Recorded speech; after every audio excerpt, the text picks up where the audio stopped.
मेरा नाम सुरेंद्र कुमार चौधरी, राजद जिला अध्यक्ष अति पिछड़ा प्रकोष्ठ मधुबनी। क्या लगता है अभी चुनावी माहौल बहुत जोर शोर से चल रहा है, तो क्या बिहार में बदलाव होने का संभावना है? बदलाव समझिए जनता ने अपने दिमाग में कर लिया है, तो बदलाव संभावना नहीं, 100% बदलाव हो रहा है। आज रैयाम में तेजस्वी यादव भी आए हुए थे, उससे क्या परिवर्तन कुछ होगा? निश्चित हमारे नेता के आने से क्षेत्रवासियों में उत्साह का माहौल बना है। जोशो खरोश से जितनी उसकी एनर्जी है उसको और डबल करके जनता के बीच में जाएंगे और सत्ता परिवर्तन करेंगे। मधुबनी जिला में 10 विधानसभा है, उसमें से कितनी सीट आ रही है महागठबंधन को? कम से कम 8 कम से कम। पिछले 5 वर्ष से सीधा उल्टा। हाँ पिछले बार क्योंकि यहाँ से एनडीए को 8 आया था, यहाँ हमारा 11, 9, 10 सीट तक जीतने का रिकॉर्ड है मधुबनी में, तो हम 8 कर रहे हैं। जब 11 था तो 10 जीते हैं, इस बार हम 8 जीते। नेताजी, ये देखा जा रहा है कि आपके महागठबंधन के दल में अपने में ही आप लोग एकजुटता नहीं है, टूट है, देखा जा रहा है। कौन बोला है? कल ही संयुक्त प्रेस कॉन्फ्रेंस हुआ है, तेजस्वी जी को मुख्यमंत्री और मुकेश सहनी को मुख्यमंत्री घोषित किया गया है। नेताजी, ये आप बताएंगे कि 19% यहाँ पे अल्पसंख्यक है और 2% लोगों की जनता की ये कहना है कि सहनी जी यहाँ है, तो 2% वाला उपमंत्री बनेगा और 19% वाला आपको क्या दरिद्र होएगा? ऐसा कोई नहीं है, तो हम जो है सबको देने जा रहे हैं रिप्रेजेंटेशन। हमारे दल में दलित भी बनेंगे, अति पिछड़ा भी बनेंगे, और यहाँ पे माइनॉरिटी भी मुख्यमंत्री बनेंगे, लेकिन कुछ नामों को घोषणा नहीं किया गया है, कुछ तो पर्दे में रहने दीजिए। क्या कहेंगे आप मधुबनी विधानसभा के जनता को, यानी बिहार के जनता को, मतदाता को?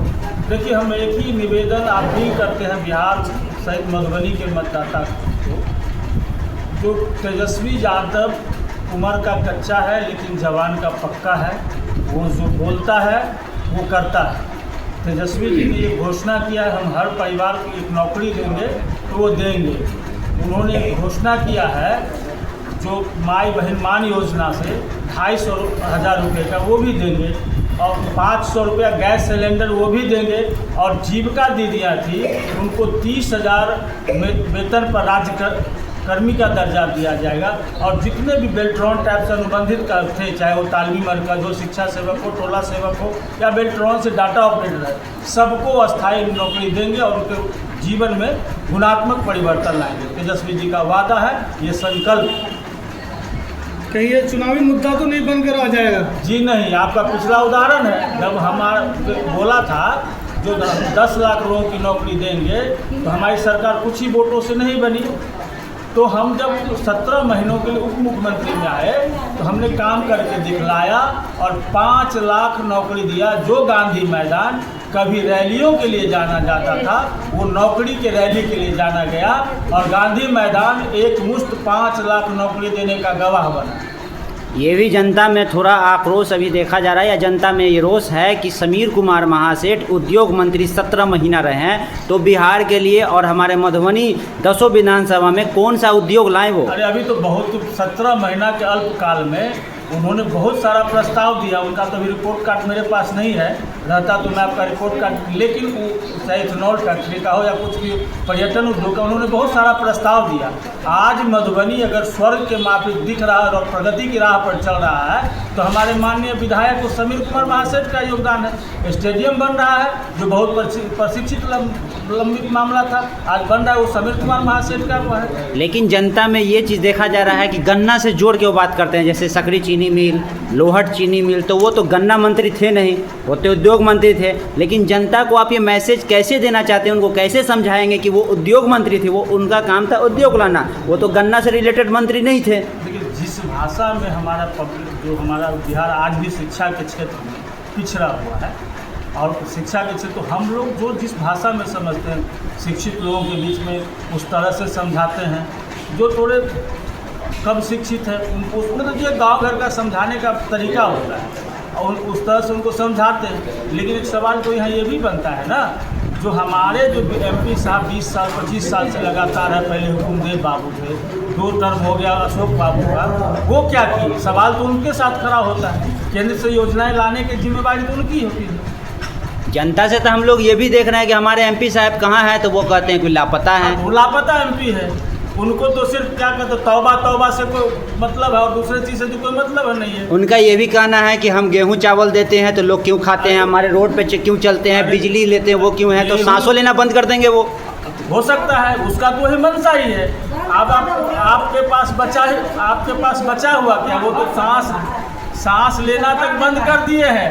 हम और आप जो जी रहे हैं उनकी भाषा में कहे तो हम ईश्वर की कृपा से जी रहे हैं, नहीं तो भारत की जो सारी संपत्ति अंबानी के हाथ में दे दिया है। वो 10.5 एकड़ 1050 एकड़ ज़मीन 1 रुपये एकड़ के हिसाब से दिया है, तो वो तो गिरवी रखना हुआ है ना। और 10,050 एकड़ में कि लाखों लकड़ियाँ सागवान का पेड़ था, तो उस लाखों कमा चुका, तो हमारे आपके लिए वो छोड़ा क्या है। आज मिथिला की पावन धरती पर तेजस्वी यादव आए हुए थे, उनके माध्यम से आप जनता को क्या कहेंगे और कैसे बदलाव करेंगे। और आपके एनडीए भी है, अभी जौन स्वराज भी है और ओवैसी साहब की पार्टी भी अभी है, तो वो पतंग उड़ेगा या पतंग को काटेंगे आप? देखिए, हम न पतंग को उड़ाने की बात कर रहे हैं, न पतंग को काटने की बात कर रहे हैं। हम बात कर रहे हैं बिहार के तरक्की, हम बात कर रहे हैं पढ़ाई लिखाई दवाई सिंचाई की, हम बात कर रहे हैं शिक्षा और रोजगार की, हम बात करते हैं माता और बहनों की सुरक्षा की। एक नारा तो हम लोग दे रहे हैं उनके लिए, बेटी बचाओ भाजपा से, बेटा बचाओ आरएसएस से। हमारी बात को आप इशारों में समझ ही गए होंगे। तो भाजपा में न बेटा तो सुरक्षित है न बेटी सुरक्षित है। तो क्या लग रहा है कि इस बार बिहार में इंडिया गठबंधन की सरकार बनेगी? साहब 110% आप लोग निश्चिंत रहिए, सत्ता परिवर्तन होगा। ये सरकार जो है आप बूढ़ों की सरकार हो गई है, युवाओं की सरकार नहीं है। हमारे मुख्यमंत्री जी अचेत हैं, वो खुद से कोई निर्णय नहीं ले पाते हैं। 3.5 लोगों की सरकार है। ये मुख्यमंत्री ललन सिंह, संजय झा और विजय चौधरी के इर्द गिर्द घूमते हैं। कल परसों की घटना आप याद कर लीजिए, एक महिला के जो हमारे हिंदू या सनातन धर्म के हिसाब से किसी महिला के गला में आप माला नहीं डाल रहे हैं, तो हमारे मुख्यमंत्री जी इतने अचेत हो गए हैं जो एक महिला के गले में माला डाल रहे हैं और उसको संजय झा जी ने रोका। तो ये तो क्लियर सी बात है, मुख्यमंत्री जी अचेत हो गए। तो जब उन्होंने रोका तो वो कह रहे हैं कि अरे तुम क्या कर रहे हो, क्यों रोक रहे हो? मतलब इतने अचेत हो गए हैं जो उनको मतलब सही और गलत का अंदाजा नहीं है।